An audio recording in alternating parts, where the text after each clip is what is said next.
여호수아 14장에서부터 19장까지는 요단강 서편 가나안 땅의 분배에 관한 기록인데, 오늘 우리가 읽은 16장과 17장은 요셉 자손이 분배받은 땅에 관한 기록입니다.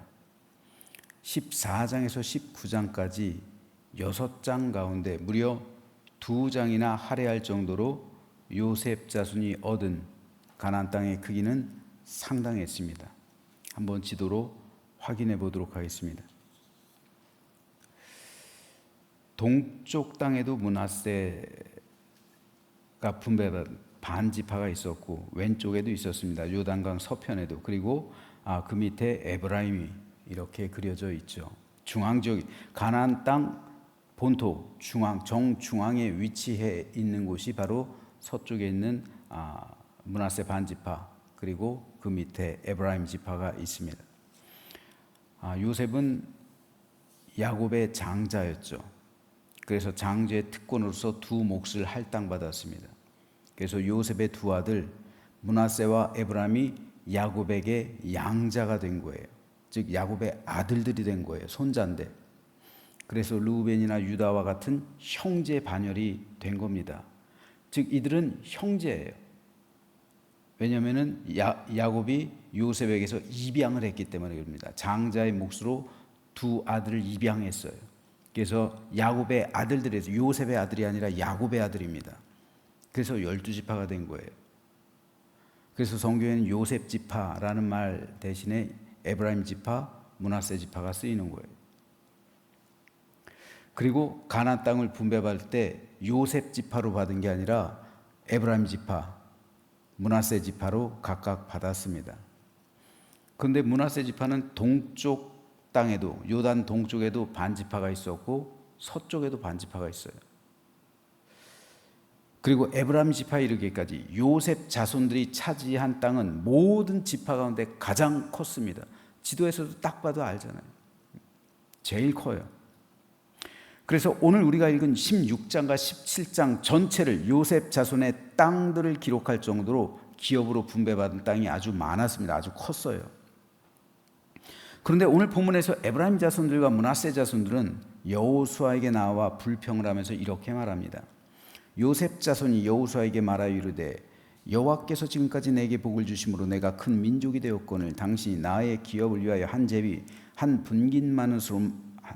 분깃으로만 내게 주심인 어찌함이니까 하니 여호수아가 그들에게 이르되 내가 큰 민족이 되므로 에브라임 산지가 내게 너무 좁을진대 브리스 족속과 르바임 족속의 땅 삼림에 올라가서 스스로 개척하라 하니라. 요셉 자손이 이르되 그 산지는 우리에게 넉넉하지도 못하고 골짜기 땅에 거주하는 모든 가나안 족속에게는 베스안과 그 마을들에 거주하는 자이든지 이스라엘 골짜기에 거주하는 자이든지 다 철병거가 있나이다 하니 여호수아가 다시 요셉의 족속 곧 에브라임과 므낫세에게 말하여 이르되 너는 큰 민족이요 큰 권능이 있은즉 한 분깃만 가질 것이 아니라 그 산지도 내 것이 되리니 비록 삼림이라도 네가 개척하라. 그 끝까지 내 것이 되리라. 가나안 족속이 비록 철병거를 가졌고 강할지라도 네가 능히 그를 쫓아내리라 하였더라.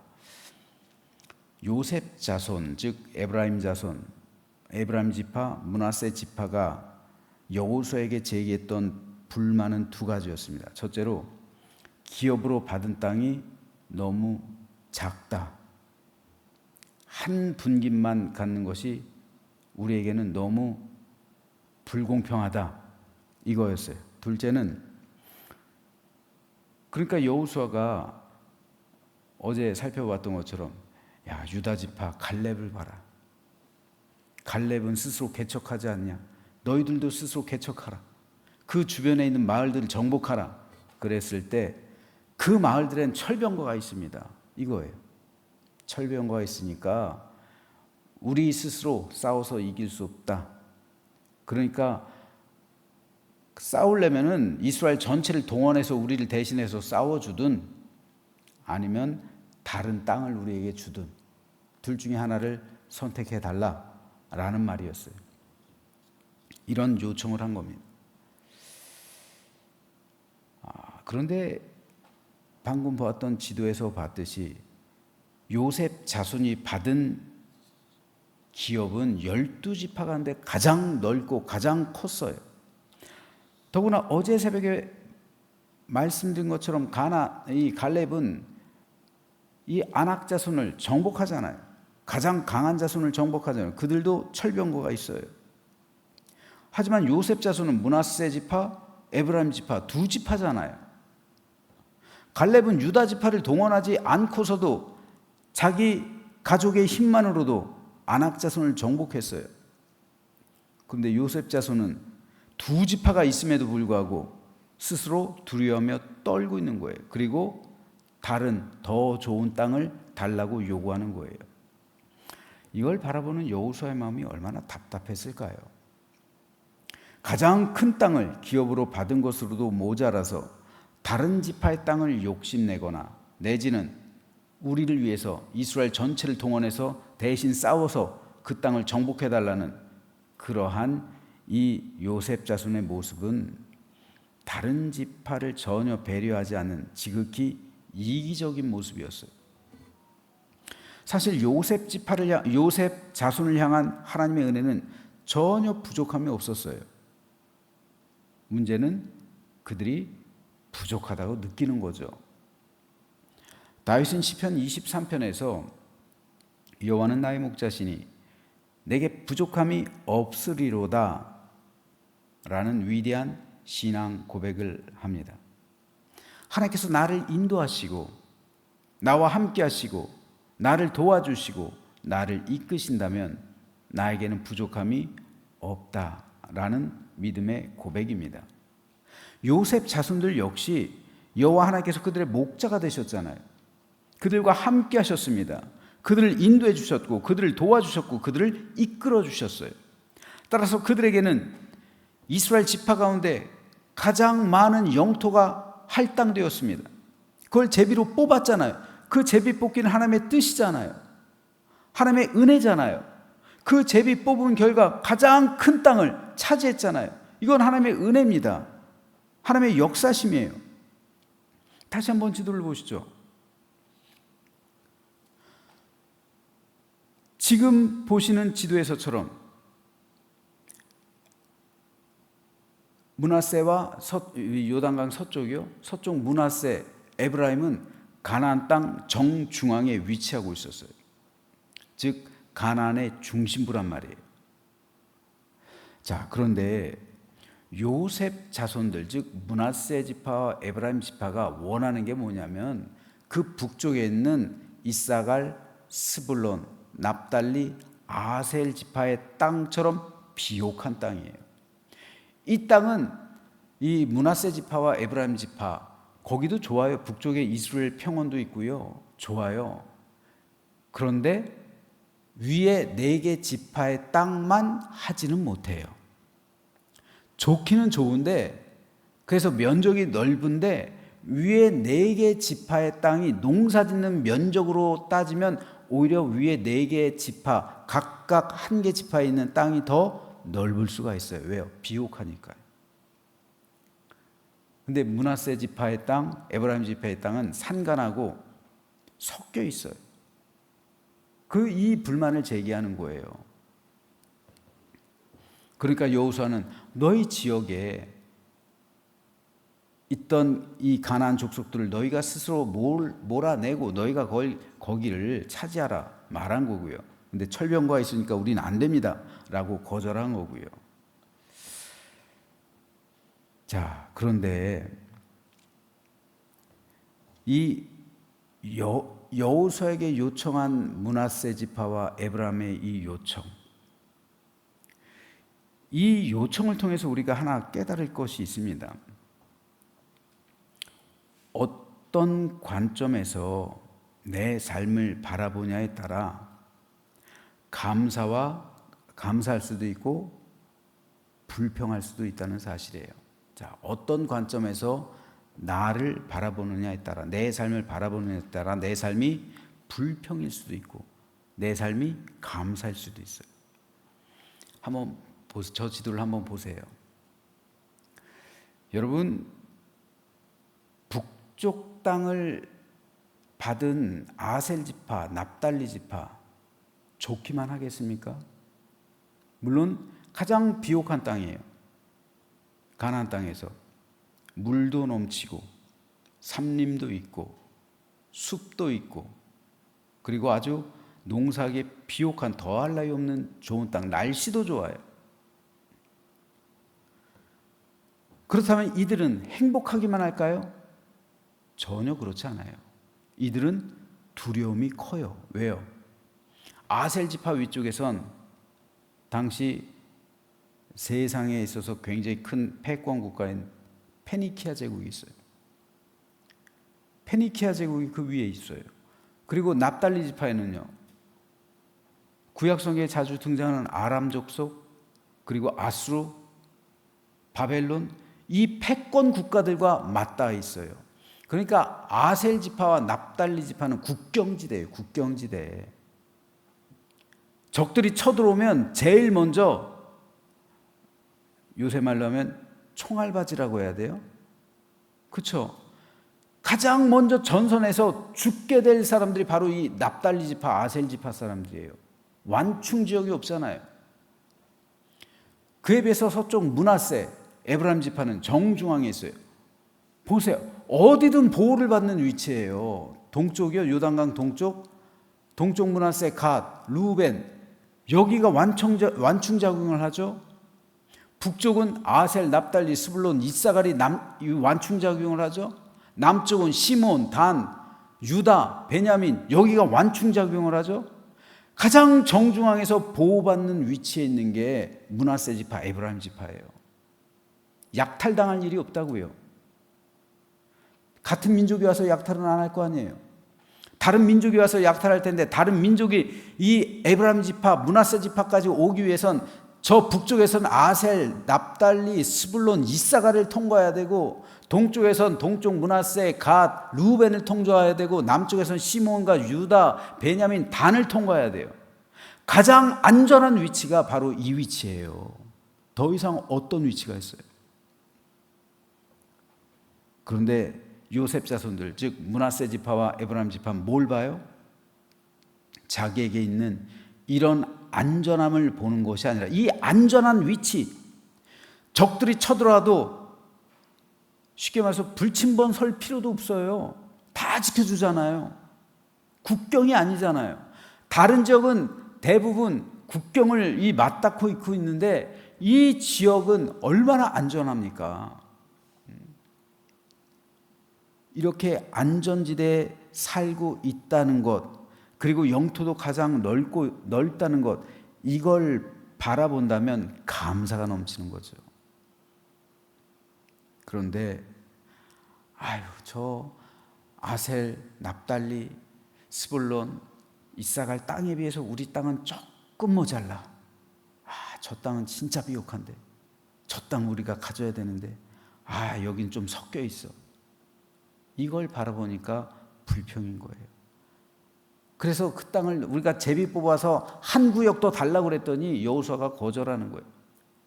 여호수아한테 왜 부탁했을까요? 여호수아 에브라임 지파 사람이잖아요. 여호수아도 대단한 게요. 여호수아는 모든 분배가 다, 나중에 이제 말씀드리겠습니다만, 가나안 땅 모든 분배가 다 끝난 다음에 마지막으로 아직 정복하지 않은 딥낫세라 산간 지역이에요. 스스로 개척을 해요. 모범을 보이는 거예요. 그리고 거기 가서 아주 간주하고 가장 환경이 안 좋은 곳, 그곳을 개척해서 그곳을 개간하면서 살아가요. 갈렙도 그렇고 여호수아도 그렇고. 그러니까 이 지도자들이 위대한 거예요. 에브라임 지파 사람이죠. 그러니까 에브라임 지파니까 와가지고 요구를 하는 거예요. 혈연으로 요구하는 거잖아요. 혈연으로. 우리나라 사람들도 3대 연이 있죠. 혈연, 지연, 학연. 그죠? 대부분 우리나라 사람들은 이 인간관계, 사회에서의 인간관계가 이 세 가지로 이루어지고 있어요. 학연, 지연, 혈연. 제가 얼마 전에 기가 막힌 그 유튜브에서 내용을 봤어요. 여러분, 북한에서 내려온 사람들 중에 북한에서 있는 제일 좋은 대학이 어디예요?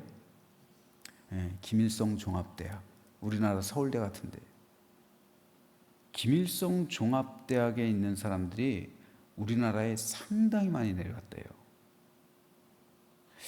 뭐 1000단위가 되는 것 같아요. 굉장히 많이 내려갔대요. 근데 제가 그걸 시청하다 빵 터졌어요. 너무 뭔지 아세요? 김일성 종합대학 출신들이 여기 와서 동창회 한대요. 동창회 한대요. 여기 와서. 그 정도로 많이 내려요. 하긴 1000명이 넘게 내려왔으니 1500인가? 그러니까 동창회 할 만하죠. 그래서 뻥 터졌어요. 아니 북한 김일성 종합대학 와가 내려온 사람들 모여 해가지고 우리 동창회 합시다 해가지고 남한에 와서 우리나라에서 동창회 한대요. 그만큼 많이 내려왔고 학연이잖아요. 학연. 그렇죠? 다 모이면 학연, 지연 그죠? 연고, 혈연. 그 중에서도 제일 강력한 게 혈연이잖아요. 혈연. 지금 에브라임 지파 혈연이잖아요. 여호수아, 당신과 우리는 같은 동족 아닙니까? 같은 지파 아닙니까? 그러니까 한 분기만 더 주세요. 요구하는 거잖아요. 여호수아는 잘라내는 거죠. 정의로운 거죠. 아무튼 이러한 상황 속에서 에브라임 지파와 므낫세 지파는 이 여호수아가 볼 때는 얼마나 답답할 거예요. 야, 너희들 땅이 얼마나 좋은 땅인데 근심 걱정 없는 땅이다. 니네들 땅은 니네가 분배받은 땅은 전혀 염려 걱정 근심할 땅이 근심할 게 없는 땅이야. 다 지켜주잖아. 다 보호해 주잖아.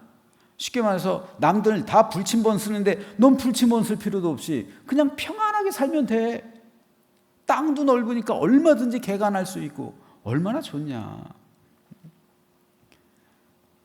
그런데 똑같은 땅인데 어떠한 관점에서 바라보느냐에 따라 이 땅이 감사의 대상이 될 수도 있고 이 땅이 불평의 대상이 될 수도 있어요. 안타깝게도 에브라임 자손과 므낫세 자손은 그 땅을 불평의 조건으로 봤어요. 하나님의 은혜로 주신 땅, 하나님께서 제비 뽑아서 그 땅을 주셨잖아요. 그럼 은혜로 그 땅을 받아들이면 감사가 될 텐데 불평으로 그 땅을 바라보니까 원망이 나오는 거예요. 불만이 나오는 거예요. 내 삶 역시 마찬가지입니다. 어떤 관점에서 나의 삶을 바라보고 있느냐에 따라서 지금 내 삶에 대해 하나님께 감사드릴 수도 있고 하나님을 원망할 수도 있어요. 불평할 수도 있어요. 그런데 여러분, 어떻게 우리 인생에 좋은 날만 계속되겠습니까? 어떻게 사람이 다 장점만 있겠어요? 어떻게 매일 맑은 날만 있겠습니까? 여러분, 날씨가 아무리 화창해도요 365일 계속 화창해 보세요. 거긴 사막이에요. 사막화되는 거예요. 이게 꼭 좋은 게 아니란 말입니다. 때에 따라 적당히 비도 내려야 되고요. 구름도 껴야 되고요. 바람도 불어야 합니다. 때로는 폭풍우도 쳐야 되고 뇌성을 견뎌내야만 할 때도 있습니다. 그런데 그 순간 어떤 관점으로 이 상황을 바라보느냐에 따라 내 삶에 감사가 될 수도 있고요. 불평이 될 수도 있어요. 미국의 어떤 목사님이 주일에 예배를 드리는데 맨날 예배를 드리기에 앞서서 하나님께 감사드리는 것으로 시작했다고 해요. 근데 언젠가 그 지역에 심한 바람이 불어서 아마도 미국이니까 토네이도일 수도 있겠죠. 많은 가옥들이 부서지고 재산상의 피해 그리고 사람들의 죽음도 있었어요. 그래서 성도들은 이번 주에는 우리 목사님이 감사하다는 말 못하겠지 하면서 주일 예배 때 그 목사님의 입을 주시했다고 해요. 그런데 그 목사님이 한 말은 하나님 이런 날씨를 날마다 주지 않으시니 감사합니다 라고 고백했다고 해요. 이런 날씨를 날마다 주지 않고 어쩌다 몇 년 만에 한 번. 여러분, 바람이 불어서 재해가 나고 인명이 죽임당하는 상황 속에서 어떻게 감사할 수가 있을까요? 그런데 따지고 보면 하나님께서 지켜주지 않으면 우리 삶에 매일 그런 일이 벌어지는 거예요. 그러므로 이 시간 여러 가지 안 좋은 환경과 고통의 문제를 가지고 이 자리에 나오신 분이 있다면 둘 중 하나예요. 어떤 관점에서 나의 상황을 바라보느냐에 따라 이것이 감사가 될 수도 있고 불평이 될 수도 있어요. 하나님의 은혜의 눈으로 그 상황을 바라보면 그 상황은 나에게 감사가 될 수 있어요. 하지만 인간적인 육신과 정욕의 눈으로 그 상황을 바라보면 불평과 불만이 될 수가 있어요. 그러므로 이 시간 하나님의 눈으로, 하나님의 은혜의 손길로, 그 눈으로 내 상황을 직시하는 것, 이것이 바로 은혜의 길이요, 이것이 바로 믿음의 길입니다. 믿음의 백성들은 다 하나님의 관점에서 나를 살폈어요. 나의 관점에서 내 상황을 살피는 것이 아니라 하나님의 관점에서 나를 살폈어요. 그럴 때 하나님의 길이 보이는 거예요. 내 눈으로 나를 바라보면 내 눈으로 내 길이 보이겠죠. 하지만 하나님의 눈으로 나를 바라보면 하나님의 길이 보이는 거예요. 그러면 거기에는 반드시 하나님께서 예비하신 풍성한 은혜와 축복이 감추어져 있음을 믿으시기 바랍니다. 그래서 다윗 시대 아삽이라는 사람은 감사로 제사를 드리는 자가 나를 영화롭게 하나니 그의 행위를 옳게 하는 자에게 내가 하나님의 구원을 보이리라 고백한 거예요. 감사로 제사를 드릴 때 하나님을 영화롭게 하고 그 가운데 그의 행위를 옳게 하는 자, 즉 하나님 앞에서 감사로 온전히 제사를 드림으로 하나님께 영광이 되는 자에게는 내가 하나님의 구원을 보일 것이다. 하나님의 구원이 그의 삶 가운데 비춰질 것이다 라는 약속의 말씀입니다. 저는 저와 여러분 모두가 이 아침 여러 가지 문제 가운데서도 감사로 하나님께 예배하게 되기를 소망합니다. 그럴 때 하나님께서 구원을 보여주신다는 이 약속처럼 여러분의 모든 문제와 고난 가운데서도 하나님께서 예비하신 길이 보이며 그리고 하나님께서 예비하신 풍성한 은혜를 맛보고 모든 문제가 해결되어지는 아름답고 복된 축복을 얻게 되는 오늘 이 아침 되시기를 주님의 이름으로 축원합니다.